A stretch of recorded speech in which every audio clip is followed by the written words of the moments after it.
What if I told you I'm having more fun on a Royal Enfield than I did on a Ducati?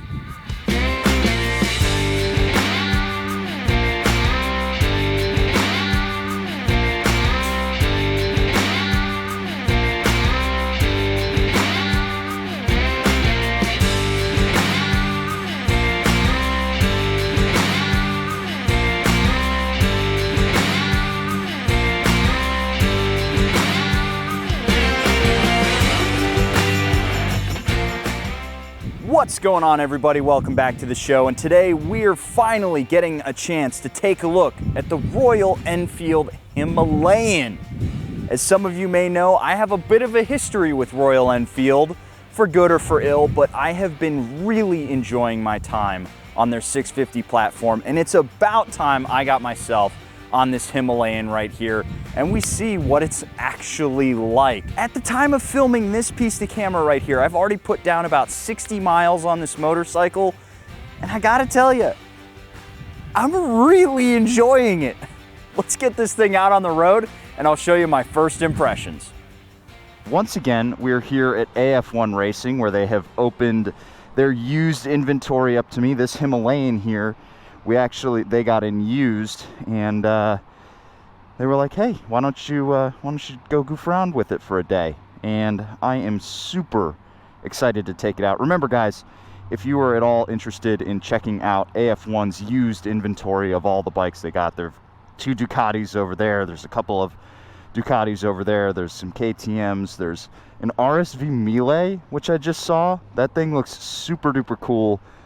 All kinds of bikes coming and going here. Click the link down in the description below and check out their pre-owned inventory. And if you're interested in checking out a little Himalayan, they've got one on the lot. So, the first thing that I'm noticing sitting here, or well, standing, is it's kind of a diminutive little bike. I thought it was going to be a bit bigger, but it feels about the same size as one of their Interceptors, just with a bigger front tire. So let's mount up on this thing. That is light. Okay, yeah. I'm coming at this with a lot of adventure bike experience because it's got a big front tire and stuff. So I'm thinking about adventure bikes. And as far as is considered, for ADV bikes, this feels pretty darn light. So let's turn it on.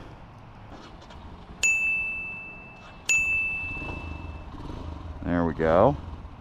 You stay on for me? There you go. Man, it's so quiet. Okay, yeah, it's an agricultural little thumper. I'm having a weirdly hard time keeping it on. I think it's just because this is actually an oil-cooled motorcycle, so it's gonna need a second to warm up. Wow, I can barely tell that this thing is on. Holy cow. I'm actually gonna sit here and let it warm up because it has stalled on me a couple of times now.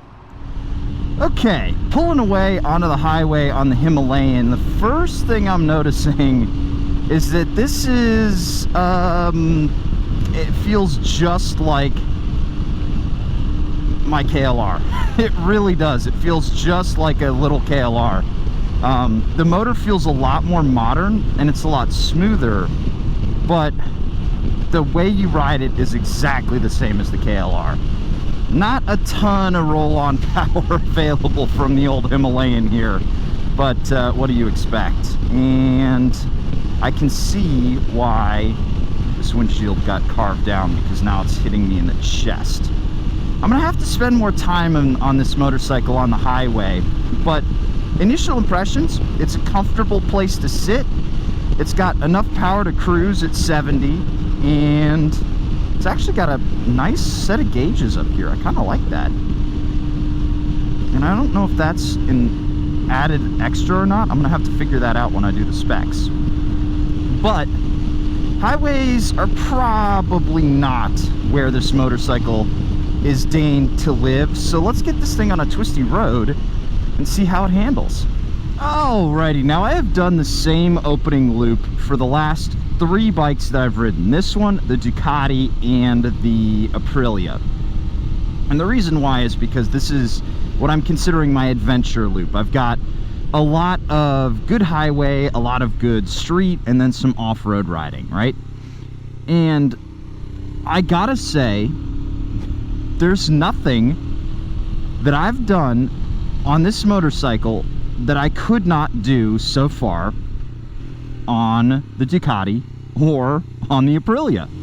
I'm completely comfortable taking this motorcycle at the exact same pace that I would ride my KLR or the Touareg or the Ducati. Now, while that is some pretty effusive praise, this thing ain't perfect. Let's be real. A bike like this is built to a budget, and there's a lot of budget components on here. And I'm feeling that as I'm riding, especially as I'm starting to kind of try to consider pushing it into some of these corners. The Himalayan just, its flaws become apparent a little bit more quickly. Now, the first most glaring flaw that you're going to notice on this, especially if you are not a new rider, you're coming from a bike, perhaps maybe one of the 650 class or something like that, you're going to notice that this front brake is just classic Royal Enfield. Their front brake feels, they just don't do it for me, man. They're I don't want to sound mean, but it really does feel like 2 blocks of wood squeezing a cheese wheel. The front brake feel, it gets the job done in the fact that it will slow you down. However, it's the farthest thing from confidence inspiring I've felt on a motorcycle in a long while. The next thing is this motorcycle's a little heavy to turn in. It's not the sharpest thing in the world, obviously, right? I mean, first of all, we've got a big 21-inch front end on this motorcycle, and that is going to inherently slow the bike down. But I checked the preload on here, and it's almost maxed out. It's almost maxed out. It feels like this shock is definitely getting smushed under my weight. So I feel like that is impacting the handling on this bike. Last thing I'm gonna say is, you know, this bike here, it doesn't exactly power out of a corner. You're really gonna need to focus on keeping your momentum going and keeping the engine in the right spot for it to feel good in a corner. Now that sounds like a lot of bad stuff, right? And in a certain sense, yeah, it is a lot of bad stuff. However, I'm having a great time on this bike. I really am. I love this bike on the twisty roads. It's you know, it's a little challenging, but it's still fun. It's rewarding to ride. It's doing everything that I would need it to do. And again, I will ride this motorcycle exactly the same way I will ride a KTM or a Ducati. I just need to think about it a little bit more. I'm genuinely having a fun time on this bike so far. I'm really enjoying my time on it. But this is an adventure bike, and no adventure bike test would be complete without throwing it off-road. So let's go to my dirt pit and turn a couple of laps in there and see how the old Himalayan does. Okay, off-roading time. There's a little bit of mud here, and I don't trust these tires yet. But so the first thing I'm noticing here, and I'll mention it a little bit more when we get into the specs, is the standing room is a little bit lacking, but it's, you know, it's doing the thing. It's going off-road. Go little Royal Enfield. You know, I don't want to sound hyperbolic or anything, but I'm immediately feeling more comfortable riding this thing off-road than I did on the Ducati. The Desert X took me a lot longer to get used to. And I'm just having a derpy old time on the Royal Enfield. Oh man, this is what adventure bikes are all about. It's just going and goofing around. Even the stock rubber on here, it's performing pretty well, honestly. And I haven't addressed any of the pressures or anything like that on this bike. I haven't changed any settings. And I'm just goofing around, having a wonderful old time on this. I am having to work a little bit harder, which is why I'm sitting down now. I am having to work a little bit harder getting this motorcycle through because it's smaller. It feels like I'm like smushed down. I'm in this kind of like squat the whole time I'm riding, which is not exactly the way I like to ride off-road. I like a nice tall feeling bike, and this doesn't do it for me. But, you know, sitting down, I am able to get this bike to do some work. This is going to be interesting going up these hills here. Yeah. Actually, not that bad. Really not that bad. Going through here, all seated. No, this is fun. This is honestly fun, because this is a bike where you can use all of it off-road and you can just goof. Honestly, folks, this is a really fun little bike. I'm having a great time puttering around on this thing. And before I spend too much time goofing around, I do actually have a video to make. So let's pull over and check out the specs on this thing, as well as some of the pros and cons, because since this is a budget motorcycle, there's a lot of stuff on here that you might have to address if you seriously want to consider putting this in your stable. So let's check it out. So what are we working with here? We have a 411cc single cylinder that is air and oil cooled. This thing isn't exactly a screamer, and we're going to talk about how that air cooling works a little bit later on. And it's putting down about 24 horsepower and about 24 foot-pounds of torque. That is not a ton of power out of this motorcycle, and you do end up wrapping it out pretty much everywhere. One unfortunate mark to go with those specs is it's a little bit heavy at 439 pounds in running order. Plus, with the bags on here and a few of the other mods, we are looking at a little bit of extra weight. And on a bike that's only making 24 horsepower, every pound counts. Now again, we are dealing with an ADV bike, so I'm going to give you the seat height and the ground clearance. We have a 31.5-inch seat height and 8.5 inches of ground clearance. So not a ton, but again, I don't see this motorcycle as being something that you're ripping down some serious hardcore off-road riding. Now, while we're on the side of the road, I do want to throw a leg over it to give you an idea of what the ergonomics are like. And I got to admit, this is a small motorcycle. It's a small place to sit. I have a very significant bend in my knee on this, and it's pretty small when I'm sitting on it. The handlebars feel narrow, but they're a good distance away from me. And while my lower half feels pretty good, it is a little bit cramped on this motorcycle for a long ride. I do wish that it had a one-piece rally seat as opposed to the two-piece, because I like to be able to slide around on these. And when you have the two-step seat, it's hard to slide around. Last thing I'm going to show you is the standing ergos on here. I can stand relatively comfortably on this motorcycle. I do have a slight forward lean when I'm standing on this bike, but it's not terrible. It's actually a bit better than the Ducati was and pretty close to the Touareg. However, if this were my bike, I would need to raise the handlebars a little bit before I'd be super comfortable ripping this thing off-road.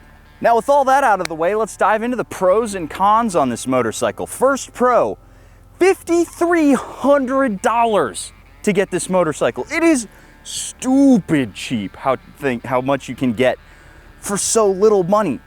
It's great that this bike is so cheap because it allows people to just get in and go for an adventure.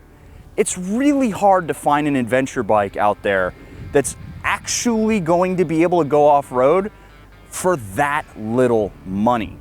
Another thing too, the mods on this thing from the factory, they're not all that expensive. Those hard bags are about $700, Whereas if you go for a BMW set of hard bags, or maybe even Ducati, oh my God, are they expensive. Like, you could easily spend $2,000 on a set of panniers that look just like that with BMW stamped on the side, but these are 700 bucks. Now, one thing I don't love, and this is particular for off-road riding, is I don't love the shape of this cover right here. That's where the air box is on this bike. And I don't like how it bulbs out, pushing your feet away from the bike. It has you in this like weird bow-legged stance, and it's hard to grip the motorcycle when you do that. I prefer to be grabbing onto the seat when I'm riding off-road, and these panels here, they're actually pretty slippery. So there's really nothing for your knees to grab onto when you're riding off-road. If I were actually going to commit to taking this off-road, I would actually get some tank grip material and put it right here. Yeah, it covers the Himalayan logo, but it's more effective off-road. Another thing that's a bit of a bummer, and this is something I've experienced on every Royal Enfield, the stock master cylinder that they use, it's garbage. It's really not good. The Bibury system is better than this master cylinder lets you believe. If this were my motorcycle, I would immediately swap this out and get the Magura master cylinder. I actually put one on an Interceptor once, and it was a huge night and day improvement. Now, one pro and con that I really want to save until the commuting section is the engine. I do like the way that this engine makes its power, but as you're going to see in a minute, it's a little bit strung out on the highway. And one thing that I've noticed is it's really hard for this motorcycle to turn on and stay idling when it's cold. Feels to me like the idle's just set too low, and normally you can solve that, but I haven't found a way to do that on this motorcycle. The last thing we're going to touch on is the suspension. It has felt like I'm maxing it out. I'm almost maxed out on the preload on this motorcycle. I think there's 2 clicks left, and it really still feels like that back end is squishing. If I put in the 2 clicks, maybe I'd get close, but then I can't put anything else on this motorcycle. So if you're my size, 6'4", about 240 pounds, you are going to want to put a new spring in the back on this bike. It also would be nice if there was just a little bit of adjustability here. There's nothing, unfortunately. However, for off-road riding, it did great. Same with these like road biased knobbies out there. It was doing just fine. Now, with all that being said, let's get back out on the road and talk about this bike as a commuter, because I know the American audience out there is going to wonder whether or not the 411cc single is capable of doing highway miles. So, if you have seen one of my day in the saddles before, you will notice that this is a slightly different looking commuting area. We're actually going to get on a big, proper highway, because that is one of the things that I want to show y'all, is that this thing can totally do normal highway speeds as long as you don't ask it to do it particularly quickly. But before we get there, I wanted to talk a little bit about the stoplight to stoplight aspect of this motorcycle. In my pros and cons section, I talked about how the idle seems like it was set too low. I've been riding it around more, and I don't understand why it's so low. It's idling at around 1200 RPM, maybe even a little bit less, like maybe 1100 RPM. I don't know if that's to keep the temperature down, because this is air cooled, but watch what the RPM does here as I pull to a stop. It's just sitting just above 1. Normally, singles like to idle at like 1500 RPM. Now, those issues I was having starting the motorcycle, it was because it was cold, and it's actually got a little pull cable here, which is like a clutch, or like a choke rather. So you can actually choke the bike when you're cold starting it to get it to idle a little bit higher. I will totally admit that this motorcycle has had some issues staying on when I first crank it. It cools down really, really quickly. And I'm noticing that there's no throttle adjustment. A lot of times on bikes that are built old school like this, they have an adjustable throttle butterfly, basically like an idle speed screw on a carburetor. But this bike doesn't have that. and it's a bit of a bummer because it would be really nice if I could just turn the idle up to 1500 RPM and know that the bike is going to idle really nicely.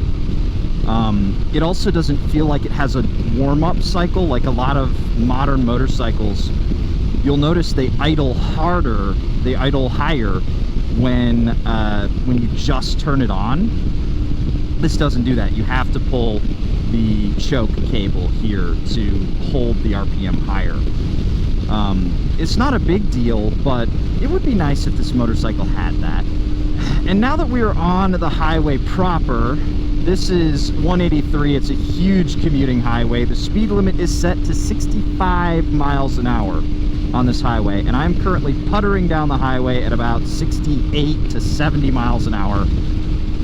And the bike is at around 5,500 RPM. Now, that is about 5,000 RPM higher than my KLR would cruise at about 70. To be at about 5,500 RPM, I need to be doing about 73 to 75 miles an hour. But, much like the KLR, I have no compunction about just sitting here and just holding the throttle open and letting this thing sit at 5,500 RPM. There's not a lot of passing power on offer. Like, I'm sitting here at wide open throttle right now, and I'm slowly creeping up. I'm at about 75 now. I will probably hit 80, but at that point you're begging this motorcycle to go faster. You're really begging it to go faster. However, you'll notice I'm just puttering down the highway completely fine. Another thing that I'm noticing too is this bike is a lot more stable at 70 miles an hour than my KLR is. Like, I try to throw a speed wobble and it straightens right up. If you do that on the KLR, you better hold on and roll off the throttle because it's gonna wobble. So this bike is actually more stable than the KLR on the highway. However, it doesn't have that extra oomph that the extra 15 horsepower would offer on the KLR. However, I don't feel like I need it, honestly. This motorcycle, it makes it very clear that it's not about going fast. It's not a fast motorcycle. And I think anybody who's looking at that would understand it's not a fast bike. But there are some folks out there who are like, I need a motorcycle that can go 80. I need a motorcycle that can go 90. I need a motorcycle with more passing power. You honestly don't. I'm gonna say you really don't. But if you do feel that way, you are gonna notice that this motorcycle leaves you a little bit wanting. Now let's talk about accommodations on this bike. It's a bit small. I'm not gonna lie. For me at 6'4", it's a little small. I don't like when manufacturers put tank cutouts like this on small bikes because I always end up smacking my knees into them. I really don't love the tank shape. It looks cool, and if I were a couple inches shorter, it would be fine. But the corners of this tank kind of hit my knees, and it's not a lot of fun. Also, the bars feel pretty narrow compared to the other bikes that I'm used to in the segment. The bars are pretty darn narrow. The seat on the bike is fine. It's not the most comfortable thing in the world for a really long ride. I've been in the saddle for about 2 hours now, and the edges are starting to kind of dig into my hips a little bit. So I would like to have a slightly wider seat, but beyond that, it feels fine, and I would be completely comfortable taking this thing on a long cruise. You know, if my commute was, say, 20 miles, this is no problem. This thing will do it all day, every day. And one cool thing about this bike is it's got this little tripper dash on here. This thing can run your Google Maps. I haven't hooked my phone up or anything to it, and I haven't really played with it. But you know, you can put your Google Maps thing up there and just you know, set it and forget it and follow your built-in dash, and that comes on the motorcycle. You don't actually have to add it, it's just there, which I mean, heck, that's pretty cool. So as a commuter, this motorcycle might not blow you away, but it's going to get you exactly where you want to go. Now, let's take a second, pull the motorcycle over, and let's see what the Discord boys have to say about this bike, because I imagine they have a fair few questions about the old Himalayan. Jumping on in here, we have 186 miles an hour on a soon-to-be Hornet. Our part's gonna fall off in this video too. No, actually, nothing has fallen off on this bike. Nothing has rattled loose. Everything has stayed exactly where it's meant to be. I'm actually kind of impressed with the build quality on this one, to be honest. Don ATX asks, do you think it would be worth the $200 upgrade for the cams for a bit more power? Not really. You might get a couple more ponies out of it. You might be able to increase the power a little bit here and there, but that power's not what this bike's about. On this one, you really do have to look past the spec sheet and look at the stuff you're gonna do with it. Are you gonna go and do some cool, fun adventure riding? If so, then this is for you, and really the specs don't matter there. Johnny Mish the Messiah asks, does it feel slower than the KLR? Off the line, yes, it does feel a little bit slower because the KLR just has this big punch of torque right off the line. It's got like all 40 foot-pounds at 1500 RPM. So it just jumps forward every time you get on the gas with that bike. And then it sort of tapers off towards the top. This bike has a little bit more up top, but not by much. I would say it feels about as fast as the KLR. Pat Zilla asks, what is something about this motorcycle that makes it fun for me? Honestly, it's just the attitude that this bike has. This attitude, it's just very playful. This bike just wants to go and usher you down a road and make sure you're having a good time while you're doing it. It's a really fun little bike to ride. It's got this kind of wanderlust quality where it's like, let's just go see what's around the next corner, you know? Let's just keep riding, let's go somewhere else. I like that about this bike. It gets you excited to keep going. T-Jeep DRV asks, you did an iron butt on a KLR. Could you do it on the Himalayan? Yeah, for sure. I would definitely want a slightly wider seat on this thing, but yeah, I'd be able to do anything that I did on my KLR on the Himalayan. It's honestly better on the highway than the KLR is, despite not having the top end power. Corgi asks, if the KLR and Royal Enfield were to play tug of war, who wins? The KLR, for sure. The KLR has just so much more torque down low. The way that engine is tuned, it beats you over the head once with just this big of torque, and then it's like done. This thing doesn't really have the same low down torque. Air Force 13 asks a good question. Would the Himalayan be a good knock-around/starter ADV bike for somebody starting out in that category and already has another bike? Yes. If you want to get started riding off-road with an adventure bike, get this. Totally works for that. I think that's actually one of the best places for it, to be honest. El Gabor asks, now that you've spent a little bit of time on the Himalayan, do you think that you would rather have that one or Royal Enfield's new Scram 411, same chassis but lighter and better looking?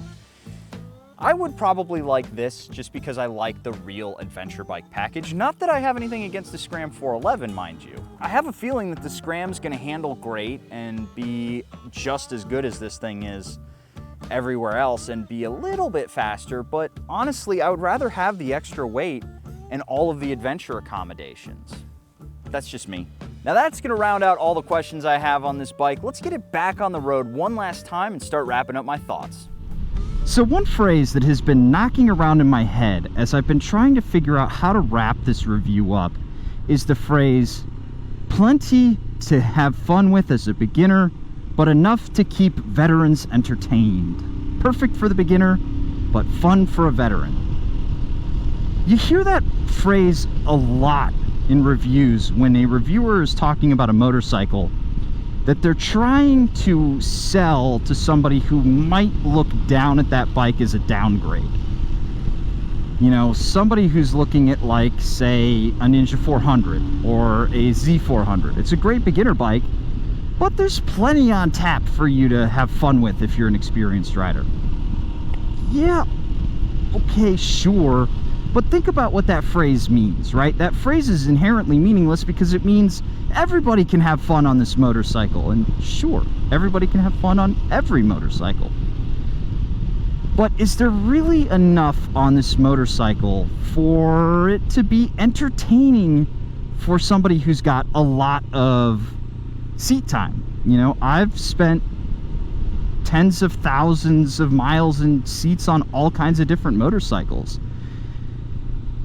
And I'm having fun with this bike. I am having a really good time, but that's because, you know, I can appreciate this for the goofy, fun, silly package that it is. I'm willing to forgive a lot of the flaws that this bike has because I'm out here having a good time, and it's ushering me down the road, and I know that it's dirt cheap and just about anybody could go get one of these bikes.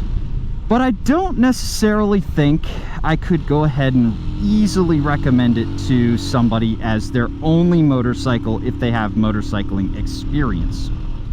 If you know how to ride a bike, this is a decent second option. It's a good bike for you to get if you want to learn how to ride off-road and just have some fun, but you don't want to take yourself too seriously. You know, there's a lot of flaws in this bike that a vet would have to overlook if they want to pick it up. And I'm okay to look past a lot of flaws. I got a KLR 650 in my garage. I am perfectly capable of overlooking a ton of flaws on a motorcycle. I do it on a daily basis. But would I look past all the flaws on this bike? I'm not sure I would. It's not that it's bad. It's really not. It's actually a good little bike. And I'm having a great time goofing around on it. But I wouldn't suggest this to somebody who's, say, looking for a step up, looking to add something fun and thrilling to their garage. That's just not what this bike is. But I don't necessarily think anybody actually thought that's what this bike is. But how about for the beginners out there? This is a awesome beginner bike. If you are the kind of beginner who's looking to get into motorcycling because you want to travel, or you want to ride off-road, or you just want a comfortable bike, or you want something that's cheap, or all of the above, this bike has a ton to offer you. And heck, brand new, $5,300. Holy cow, is that hard to argue with.